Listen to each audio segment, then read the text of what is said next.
नारद संचार आर्थिक समाचार में हमारे सभी दर्शकों का एक बार फिर से बहुत बहुत स्वागत है। देश 80वां स्वतंत्रता दिवस मना रहा है। इस मौके पर हम अपने सभी दर्शकों को बधाई और बहुत बहुत शुभकामनाएं देते हैं। प्रधानमंत्री नरेंद्र मोदी ने लाल किले की प्राचीर से आज देशवासियों को संबोधित किया। अपने करीब सवा घंटे के भाषण में उन्होंने देश को विकसित भारत 100 साल में यानी 2047 तक विकसित भारत बनाने का जो सपना है, उस दिशा में की जा रही तैयारियों के बारे में, उस दिशा में देशवासियों को क्या करना है उसकी दिशा में, और भारत को आत्मनिर्भर बनाने की दिशा में जो तमाम कदम उठाए जाने चाहिए उन सभी के बारे में बताया, रोशनी डाली, प्रकाश डाली, सरकार की योजनाओं के बारे में बताया और अब तक क्या क्या काम हुए हैं, किस क्षेत्र में कितना विकास हुआ है, उसके बारे में भी उन्होंने अपनी बात रखी। उन्होंने जो सबसे एक मुख्य बात कही है कि विकसित भारत 2047 तक, 1947 में देश आज़ाद हुआ, 100 साल बाद 2047 यानी आज से करीब 20-21 साल बाद भारत को विकसित राष्ट्र बनाना है, तो उसके लिए क्या करना पड़ेगा, क्या चाहिए। तो उन्होंने शक्ति की सप्तधारा के बारे में उन्होंने जिक्र किया कि जो हमें आत्मनिर्भर बनने की शक्ति, जो हमें विकसित भारत बनने की शक्ति के लिए जो ज़रूरी है, तो उसके बारे में 7 धाराएं यानी सप्तधारा की उन्होंने बात कही है। पहला जिसमें है मैन्युफैक्चरिंग सेक्टर, मैन्युफैक्चरिंग पावर होनी चाहिए हमारे पास। विनिर्माण क्षेत्र में जो भी हमारे प्रोडक्ट बनते हैं, चाहे वो सेना के लिए बनते हैं, चाहे वो किसानों के सुविधा के लिए बनते हैं, आम आदमी की ज़रूरत के लिए बनते हैं, तो मैन्युफैक्चरिंग सेक्टर में ट्रांसपोर्ट के लिए बनते हैं, तमाम चीज़ें जो भी हैं, तो वो हमारे पास उसकी एक पावर होनी चाहिए, उस क्षेत्र में हमारी मजबूती होनी चाहिए। दूसरा, कृषि और खाद्य प्रसंस्करण क्षेत्र, खेती के क्षेत्र में भारत जो है लगातार अनाज हमारा हर साल दर साल अनाज में वृद्धि होती है, लेकिन कई चीज़ें हैं जो उसको प्रसंस्कृत करके खाद्यान्न को तमाम जो खाद्य उत्पाद उनको प्रसंस्कृत करके अच्छे उत्पाद बनते हैं, निर्यात होता है, तो उस क्षेत्र में भी हमें आगे बढ़ना है, ध्यान देना है। तीसरा सेक्टर है टेक्नोलॉजी और इनोवेशन, तकनीक। हर क्षेत्र में तकनीक का बहुत महत्व है।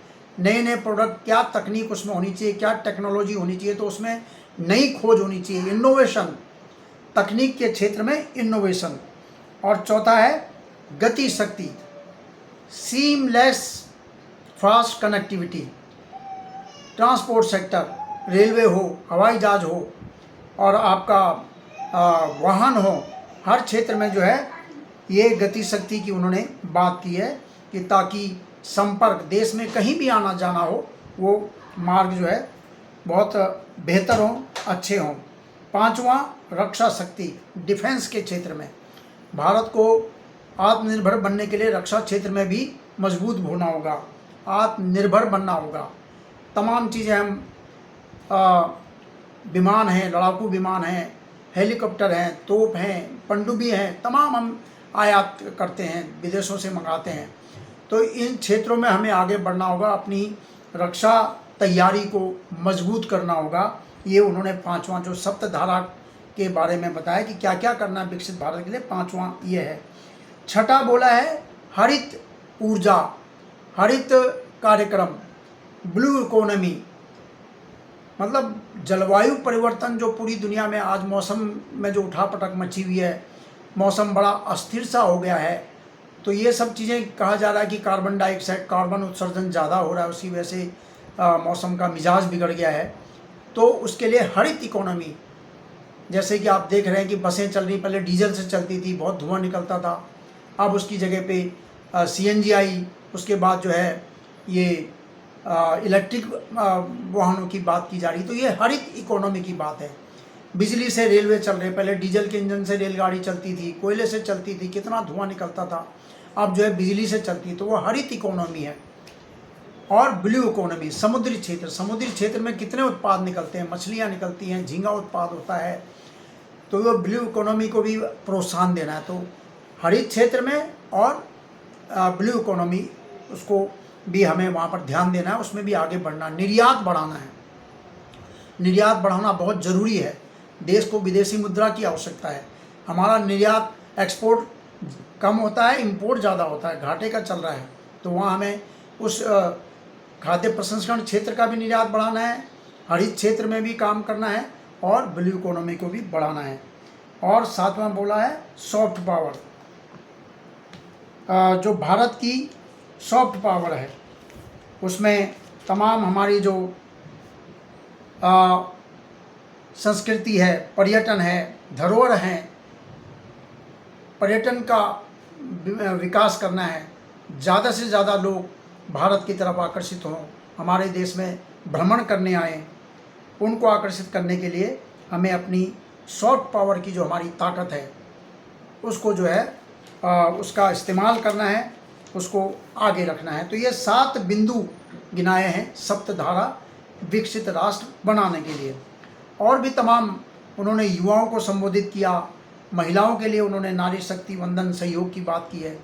जो संसद में और राज्य विधानसभाओं में महिलाओं को 33% आरक्षण देने का जो विधेयक है, नारी शक्ति वंदन विधेयक, उसके लिए एक बार फिर से सभी सहयोगी दलों से और तमाम दूसरे दलों से सबसे सहयोग की जो बात की है, मतलब एनडीए तो है ही, और भी जो दूसरे दल हैं, कांग्रेस है, समाजवादी पार्टी है, तमाम जो दूसरे दल हैं, उनसे सहयोग की अपील की है कि आप इस विधेयक को पारित करवाइए। महिलाओं को सम्मान मिलेगा, महिलाएं आगे बढ़ेंगी। उन्होंने कहा कि ये जो है राजनीति की जो नूरा कुश्ती चल रही है उसकी भेंट चढ़ गई है, राजनीतिक अखाड़े का शिकार बन गया है ये विधेयक। तो ये राजनीतिक अखाड़े का शिकार नहीं बनना चाहिए, महिलाओं को उनका पूरा सम्मान मिलना चाहिए और सभी राजनीतिक दलों को इसमें सहयोग और पूरा अपना योगदान देना चाहिए। युवाओं से कहा है कि आप 1 घंटा देश के लिए दीजिए, जो जनगणना का कार्य चल रहा है उसमें आप सहयोग कीजिए। ऑनलाइन जानकारी मांगी जाएगी, जनगणना कर्मी तो आएंगे ही आपके घर में, लेकिन ऑनलाइन भी आप अपनी जानकारी दे सकते हैं। तो उसमें सही और सटीक जानकारी देनी है तो आप पहले से ऑनलाइन भर सकते हैं, जानकारी दे सकते हैं। क्योंकि कई बार जनगणना कर्मी, आपने कहा, उन्होंने लिख दिया, आपने भी देखा नहीं, कभी नाम में गलती हो जाती है, कभी स्पेलिंग मिस्टेक हो जाती है, कई बातें हो जाती हैं। फिर बाद में हम देखते हैं कि हमारा नाम तो ऐसे होता है, ये ऐसे लिख दिया। तो उन चीज़ों को ठीक करने के लिए उन्होंने युवाओं से कहा है कि आप इसमें मदद कीजिए। अभी जनगणना का जो मकानों की गणना का कार्य हुआ है और अब जनसंख्या उसकी जो जनगणना होगी वो जनवरी फरवरी 2027 में अगला चरण जो होगा, तो उसमें जाति गणना भी होगी। जाति गणना का भी उसमें जो कहा जा रहा है कि 40 सवाल पूछे जाएंगे। तो उसमें युवाओं से उन्होंने कहा है कि आप इसमें सहयोग कीजिए, 1 घंटा देश को दीजिए। गुलामी की मानसिकता छोड़ने के लिए उन्होंने अपील की है कि आप गुलामी की मानसिकता से बाहर निकलें, अपनी धरोहर, अपनी संस्कृति, अपने देश के पर्यटन स्थलों को उनको विकसित करें। सिविल डिफेंस, उन्होंने कहा सिविल डिफेंस नेटवर्क खड़ा किया जाएगा देश में। इसके लिए सरकार की योजना है। युद्ध के नए रूप के बारे में बताया, आपने देखा होगा रूस और यूक्रेन की कितने 4 साल से ज़्यादा समय हो गया लड़ाई चल रही है, लेकिन वहाँ फौजों के बीच में आमने सामने का टकराव कम है और सीधा ड्रोन हमले, मिसाइल हमले, हवाई हमले, सीधा मतलब देश के अंदर से देश के अंदर हमला हो रहा है। ईरान अमेरिका के बीच में अभी तक सीधा टकराव कुछ नहीं हुआ है, फौजी से नहीं लड़े हैं, सीधा ड्रोन अटैक इजराइल से ईरान में, ईरान से कुवैत में, ईरान से सऊदी अरब में, अमेरिकी जहाज जो समुद्र में खड़े हैं वहाँ से ईरान में। तो ये नया जो रूप आया है जो सीधा देश के अंदर अटैक करता है, उसके बारे में तैयारी रखनी होगी हमें। उसके बारे में कहा कि युद्ध के नए रूप को लेकर हमें अपनी तैयारियां करनी होगी। नक्सलवाद के बारे में बताया कि नक्सलवाद के खिलाफ सरकार ने बड़ा अभियान चलाया, उस पर नियंत्रण किया, काबू किया और उसका बताया जाता है कि नक्सलवाद समाप्त हो गया है। छत्तीसगढ़, उड़ीसा, महाराष्ट्र, ये जो तमाम बीच में जुड़े हुए थे, वहाँ नक्सलवाद हम सुनते आए हैं।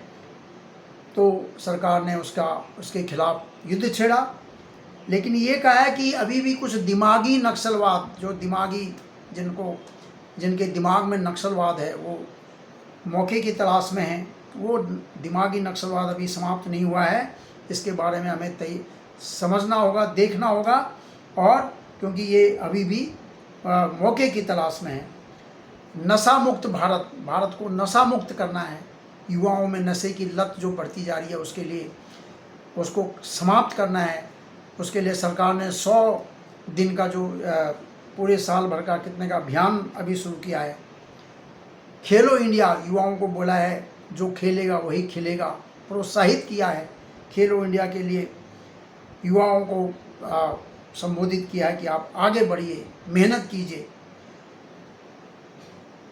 एआई, युवाओं को एआई ट्रेनिंग, ये जो नया एक टेक्नोलॉजी चली है, एआई ट्रेनिंग, 1 करोड़ युवाओं को एआई ट्रेनिंग दी जाएगी।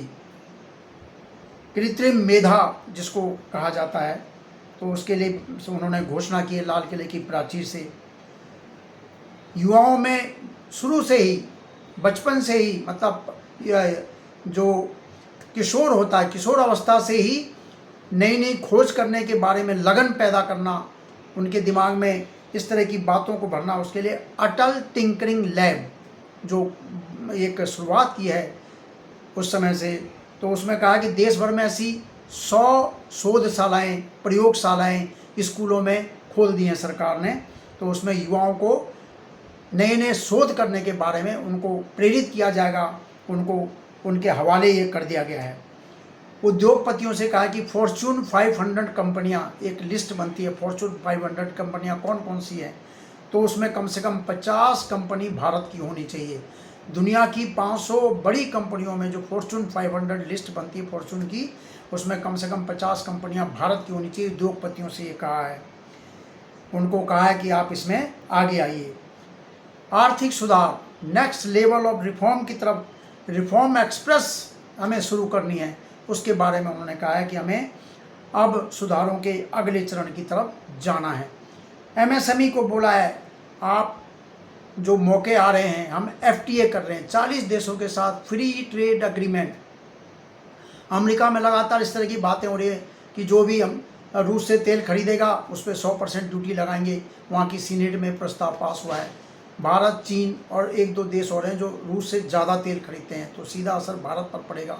100% ड्यूटी लग गई तो भारत के निर्यात जो है अमेरिका में नहीं हो पाएगा, महंगा हो जाएगा। अमेरिका भारत का सबसे बड़ा व्यापारिक भागीदार है, तो उसका मुकाबला करने के लिए 40 देश अन्य देशों के साथ, ब्रिटेन के साथ, यूरोपीय संघ के साथ जिसमें 27 देश शामिल हैं, ऑस्ट्रेलिया के साथ और ओमान के साथ, जापान के साथ, चीन के साथ भी बात चल रही है। तमाम देशों के साथ फ्री ट्रेड, यानी कोई ड्यूटी ना लगे, ऐसे एग्रीमेंट किया जा रहा है। निर्यात बढ़ाने की बात हो रही है। तो उसमें बोला है कि एमएसएमई को इन संभावनाओं का लाभ उठाना है, लेकिन एमएसएमई को अपने उत्पादों में गुणवत्ता का ध्यान रखना होगा। हमारे उत्पाद अच्छी क्वालिटी के हो, तभी तो खरीदेंगे दूसरे देश। अगर उत्पाद की क्वालिटी ठीक नहीं होगी तो फिर डिमांड नहीं आएगी। तो एमएसएमई को खास तौर पर कहा है कि जो भी संभावनाएं आ रही हैं, जो भी मौके आ रहे हैं, उनका लाभ उठाइए, लेकिन गुणवत्ता पर ध्यान दीजिए। बाकी उन्होंने अपने पिछले 12 साल की जो उनकी सरकार है, 12 साल में उन्होंने देश में क्या क्या किया, कई तरह की चीज़ों में विकास हुआ है, कई गुना चीज़ें जो है आगे बढ़ी हैं। कोरोना आया, उसके बाद रूस यूक्रेन का युद्ध आया, पश्चिम एशिया, आप देख रहे हैं कि पश्चिम एशिया में अभी भी जो संकट है पूरी तरह समाप्त नहीं हुआ है। उन्होंने कहा कि इन संकट के घड़ी में देश को भ्रमित करने की कोशिश की गई। पेट्रोल नहीं मिलेगा, डीजल नहीं मिलेगा, गैस नहीं मिलेगी, यूरिया नहीं मिलेगा, फर्टिलाइज़र नहीं मिलेगा, लेकिन सरकार ने हर परिस्थिति में जो तैयारियां थी उनका जो है उनका हमें लाभ मिला। ऐसी कोई बड़ी समस्या सामने नहीं आई। रेलवे का जो विद्युतीकरण है उस दिशा में भी काफ़ी काम हुआ है। 1925 में भारतीय रेल 1925 का उन्होंने जिक्र किया कि उस समय से लेकर पिछले 2014 तक 30% रेलवे नेटवर्क का विद्युतीकरण हुआ था और पिछले 12 साल में से 100% तक पहुंचाया गया है। तो अपने सरकार की उपलब्धियां उन्होंने बताई। 25 करोड़ लोगों को गरीबी से बाहर निकाला गया है। गैस कनेक्शन, दूरसंचार सुविधाएं, गरीबों को घर, इन सुविधाओं में पिछले 10-12 साल में 3-4 गुना वृद्धि हुई है। और खादी ग्राम उद्योग का उत्पादन 5 गुना बढ़ गया है। डिजिटल ट्रांजैक्शन, जो आप यूपीआई से सब्जी वाले को कपड़े की दुकान पर, दूध की दुकान पर, तमाम जो आप फ़ोन से कर रहे हो, उसमें 100 गुना वृद्धि हुई है बताया है। सेमीकंडक्टर, जिसकी पीछे कमी हो गई थी, सेमीकंडक्टर में जो है उसके प्लांट जो है शुरू हो चुके हैं और अगले 7-8 वर्षों में 5-7 सेमीकंडक्टर प्लांट जो है देश में तैयार हो जाएंगे। क्रिटिकल मिनरल, ये ताज़ा मामला है। क्रिटिकल मिनरल जो कि सुरक्षा के क्षेत्र में और कई चीज़ों में जो महत्वपूर्ण क्षेत्र है, वहाँ क्रिटिकल मिनरल की ज़रूरत पड़ती है। अमेरिका चीन से बड़ी मात्रा में इस तरह के क्रिटिकल मिनरल इंपोर्ट करता है, तो भारत को भी इनकी ज़रूरत होती है। तो उसमें भी भारत अपने को सुरक्षित करने में जुटा है, आत्मनिर्भर बनाने में जुटा है, ये उन्होंने कहा है। परमाणु ऊर्जा सुरक्षा, तेल की, कच्चे तेल की और बिजली की और तमाम चीज़ें, कोयला, ये जो ऊर्जा के क्षेत्र हैं वहाँ भी जो है आत्मनिर्भर बनने की दिशा में काम किया जा रहा है। कच्चे तेल की खोज के लिए 85,000 करोड़ रुपए का जो है उन्होंने कहा कि इसमें लगाया जाएगा और 2047 तक परमाणु ऊर्जा 100 गीगावाट तक जो है, अभी हमारे पास 100 गीगावाट परमाणु ऊर्जा ये पहुंचाने की उन्होंने लक्ष्य रखा है। 5 नए न्यूक्लियर रिएक्टर बनाने की बात कही है। मतलब तमाम क्षेत्रों में उन्होंने जो कहा है कि भारत काम कर रहा है आत्मनिर्भर बनने की, किसी के ऊपर डिपेंड ना रहने पड़े कि कच्चा तेल वहाँ से आएगा तो वहाँ से नहीं मिल रहा है तो फिर क्या किया जाए, सीएनजी एलएनजी वहाँ से आएगी, वहाँ से नहीं मिल रहा है तो फिर क्या किया जाए। तो ये तमाम चीज़ों पर उन्होंने अपनी बात रखी और अपना संबोधन समाप्त करने के बाद वो जनता के बीच गए, तमाम लोगों के बीच चले गए, आम जनता के बीच गए, हाथ हिलाकर उनका अभिवादन किया। बच्चे जो वहाँ पहुँचते हैं उनका भी अभिवादन स्वीकार किया। तो ये 1 घंटा 1.25 घंटे के भाषण में उन्होंने अपनी सरकार की रूपरेखा, सोच, विचार देशवासियों के समक्ष रखे। आप हमारे वीडियो को लाइक कीजिए, शेयर कीजिए और सब्सक्राइब अवश्य करें। आपसे हमारा ये निवेदन है। एक बार फिर देश के 80वें स्वतंत्रता दिवस की हमारे सभी श्रोताओं, हमारे सभी जो भी हमारे चैनल को देखते हैं उनको बहुत बहुत शुभकामनाएं। नमस्कार।